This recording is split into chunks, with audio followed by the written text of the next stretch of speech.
also down here on planet Earth.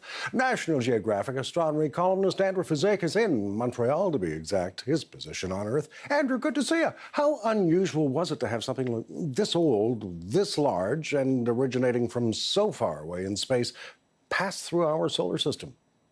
Well, that's a good question. I mean, we at this point we have not seen anything of this size, this shape, coming from outside of the solar system, careening through. I mean, it's definitely not from the solar system because of its pathway, its trajectory, what it's following, the speed that it's going. It's done a slingshot effect around the sun, and it's moving back out very quickly out into the solar system. And we're really racing now to get as much data on the physical properties of this object as fast as possible. I mean, it is cigar-shaped, which is very unusual for any kind of natural type of object. It doesn't mean that it can't exist. It could be simply a shard from a massive collision that occurred hundreds of millions of years ago in another star system, basically jettisoning out a lot of material out into the interstellar space, and it was grabbed by the gravitational well of our sun, pulled in, and then now shot back out by the sun again out into space. We don't know at this point, but it's racing away at such high speed that we really need to get our telescopes focused on it now in the next few weeks to be able to get data on the physical properties. Oh, more to ask. But I want to move on from mysterious ancient asteroids to Google's use of NASA data to make a discovery of their own in space. What did Google's artificial intelligence help discover? So we're talking about what's called machine learning. This is what Google uses to identify facial recognition and massive amounts of pictures, something that human eyes can't pick out. And this is the same technology that was used now with reams of data that have been collected by NASA's Kepler exoplanet hunter.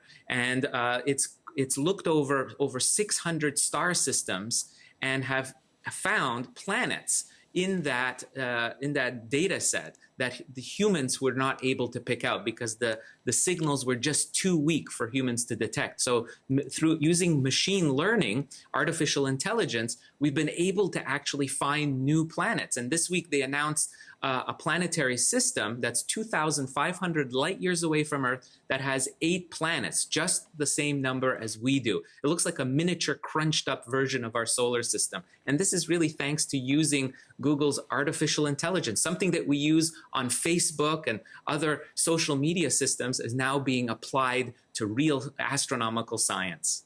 Well, here's some science that is really puzzling in many ways, not the least of which it's a program that's now over, discontinued, 5 years ago. But the Pentagon has just released that it had hidden a UFO program that it closed down in 2012. What more are you able to tell us about this and what the Pentagon discovered about UFOs during the time that it was spending this money studying and watching for them?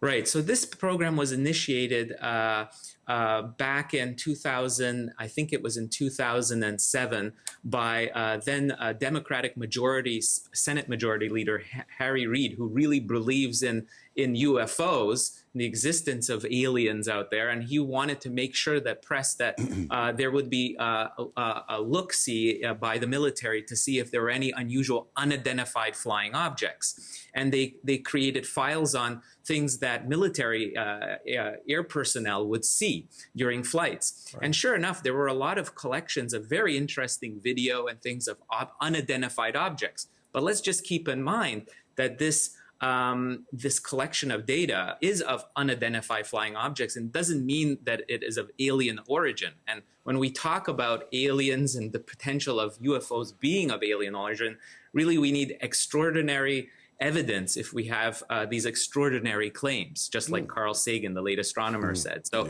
we have to keep that in mind. It's interesting. Maybe there's a pearl somewhere in all this reams of data, but we don't know that yet. Well, always pearls with you, my good friend. National Geographic astronomy columnist Andrew Fazekas. Thanks again, as always. Clear skies.